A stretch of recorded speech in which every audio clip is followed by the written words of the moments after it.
Daniel, talk a little bit about the course today. This second day in a row you've been out on a breakaway, so you must be, legs must be feeling good. Talk about the way the stage unfolded, and did you have in the back of your mind maybe the KOM jersey, or just give us a little insight on today's stage? Yeah, for me this race was a first race after the classic season, so it's really nice to race and keep a good condition, to looking for also that. And yeah, today was really hard, really hard stage in the start. Everybody want to go in a breakaway. Everybody want to looking for also maybe a good result, a victory. And I didn't think we can arrive. I mean, the breakaway was pretty good, but I mean, also I think about Tinkoff want to win one stage with Sagan. Is already the third, second place. So, but in the end, in the last climb was the gap still big, and we start to think about the final, and we try it.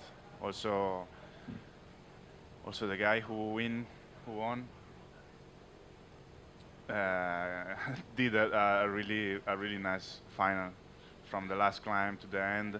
I was a bit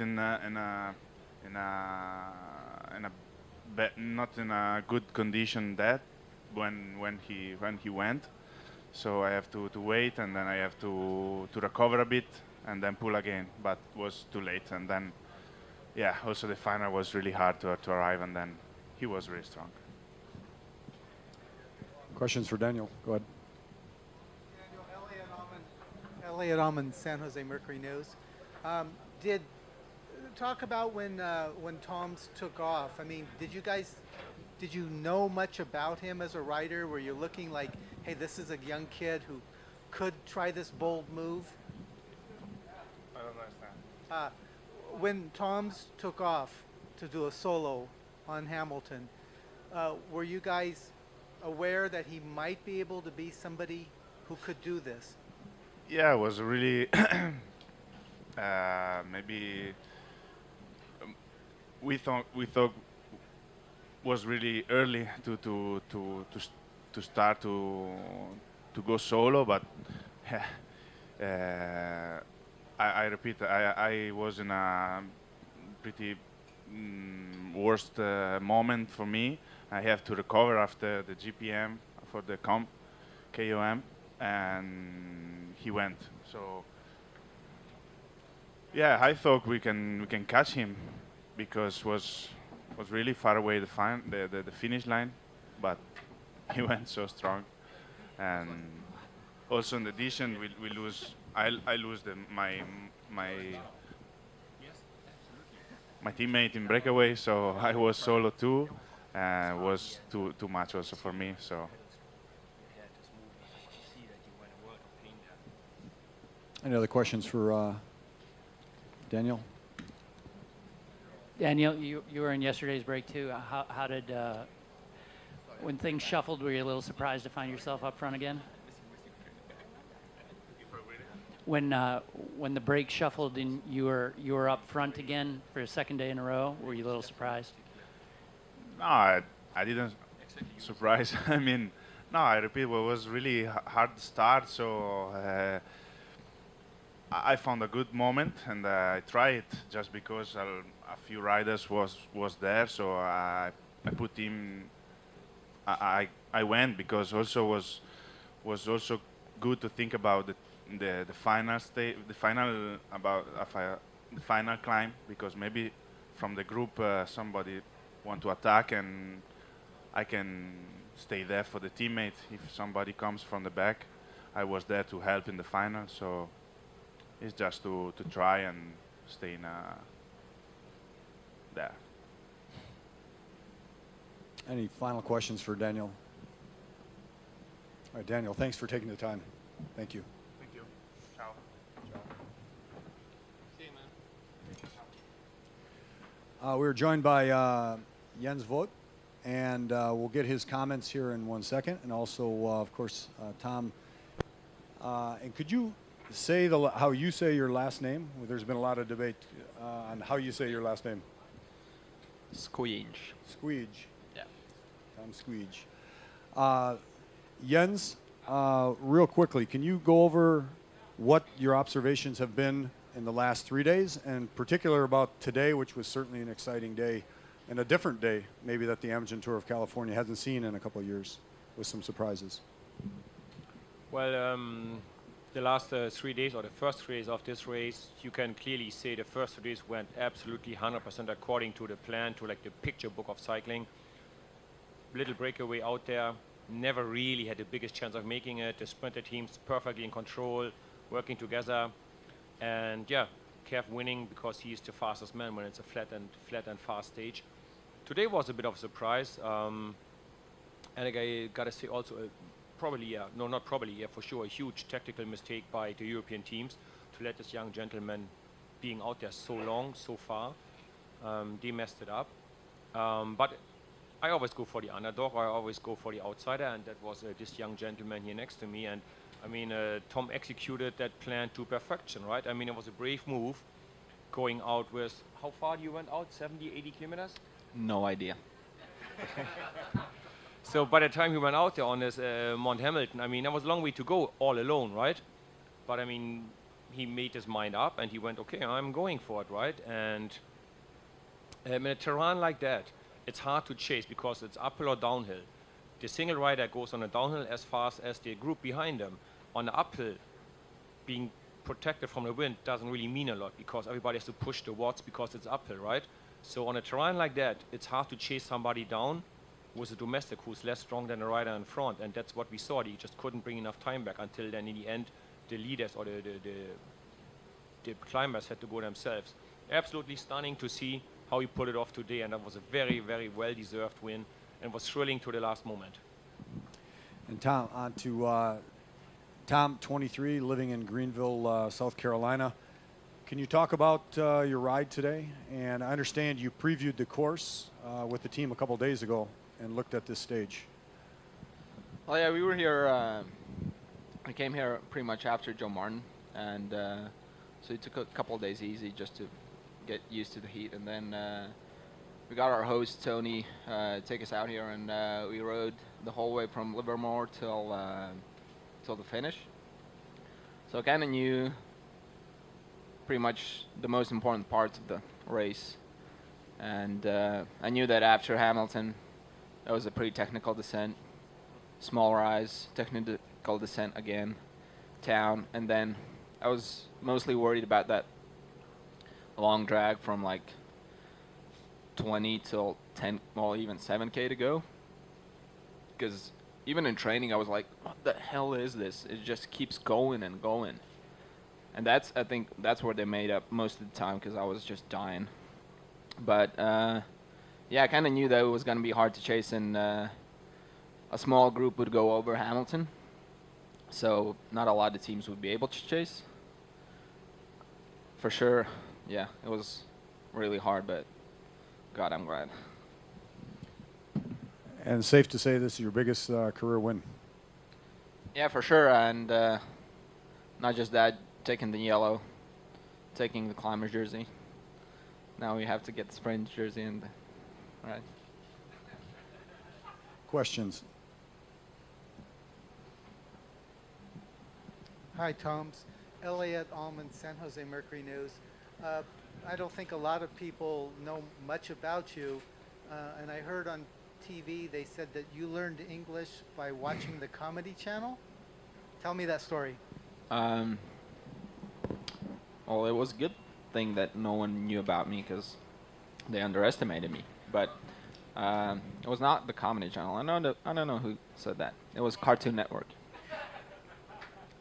So when I was growing up, we had some English channels, and Cartoon Network was one of them. And yeah, just 5-year-old kids staring at the TV forever and ever. Picks up real quick, you know. So yeah, well, that was how I started. But anyways, in Latvia, they teach English from grade 1, so pretty much everyone knows English anyways.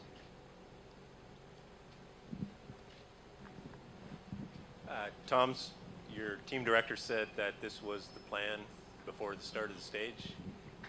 How did it play out for you? Exactly as scripted? Yeah, you can plan a lot of things, but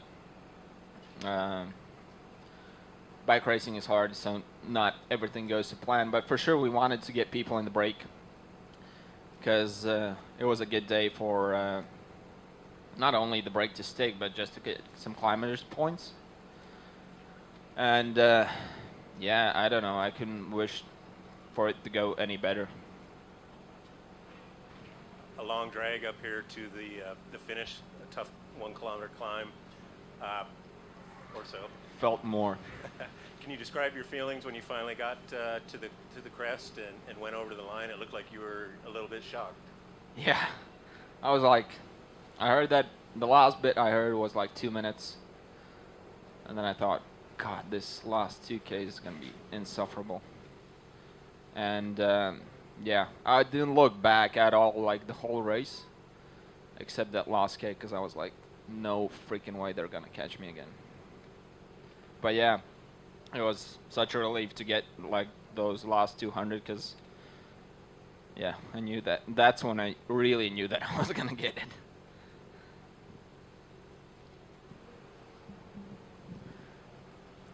Tom, so what does a race like this do for your career now? We've seen TJ, we've seen so many people come to the Tour of California and kind of get a launch to the next step. Well, yeah, everyone's different, so I'll tell you that next year, probably, because I don't know where I'm going to go or stay. Tom's, you had a Was that funny? You had a bit of a low-speed crash in one of the corners, and I think Daniel Oss also went down in the same spot, and Evan Huffman. Was that a moment of panic for you, or did you realize that you had a good lead that was working? No, it was all right. I crashed yesterday. Lost a couple of seconds on the field. Crashed today, and I'll probably crash another day because crash is coming through, right? So looking forward to that. I don't know. Well, it wasn't a panic moment, to answer your question. Yeah, just I was really suffering, so overcooked the corner, happens. Managed to pick up my bottle, so I didn't lose that. Well, I would have gotten my bottle because it was more than 20K to go, right? But yeah, it was really low speed, so. Just one insight from Jens. Jens, you've won stages here, and you've looked at some of the young talent. What's it take? This is a unique race where you see young talent, and obviously some of the big European veterans win stages here. Can you compare? Well, it's part of the beauty of the race that it can turn out every day. It can turn out really unexpected. I mean, this morning, not many people would have put their money on him, right? And he proved everybody wrong. So, and I like the mix, and I also like when the young kids like him go. I don't care about the old or established riders. I want my space now. I want my space in the spotlight now, and I'm going, working, and take it. I like that attitude. I was not different when I was younger, and yeah, I think we seeing the future in the making here, right here. Jens, I talked to you before the stage, and you picked Peter Sagan for the win, and Tom's ruined your pick for you. Do you have anything to say to him now? Well, I mean, Peter won a sprint of his group with the bike lengths like I predicted, just not for the win, unfortunately. And I guess Peter did everything right what he could today. It's just team management, sport directors messed it up. Really, for them, it's really no excuse to mess it up like that. But it's good that, you know, the unexpected things still happen. It gives hope for more stages, interesting stages to come for other races, that not everything always works according to the plan. And I'm more than happy that I've proven wrong by Tom here. Thomas. Toms. Hi, Tom's on the solo break. What were you thinking? What did you see that you felt that you were going to slip away from these guys? Well, once you started to climb, yeah, my legs were still full from that KOM sprint, but I just got into a rhythm, that I knew I would be able to hold on to the top, and I guess those guys couldn't follow that, so I was just trying to go as hard as I could, but not too hard, as you always do. And then, yeah, I'm not that good at time trial, so I'm really surprised I made it to the end. Okay. So you won. You have the yellow jersey. How long do you think you can keep the yellow jersey? And you have a pretty good gap for the coming up for the time trial. Do you? Yeah, the time trial is at altitude, so I don't know. I'll do my best for sure, but I don't know what the gap is even to the field, and I don't know who's in the field that can time trial. So I'll look at the results. Hopefully I can hold it till like after the time trial, but we'll see. We came here for a stage win, and that's what we got, so I'm good.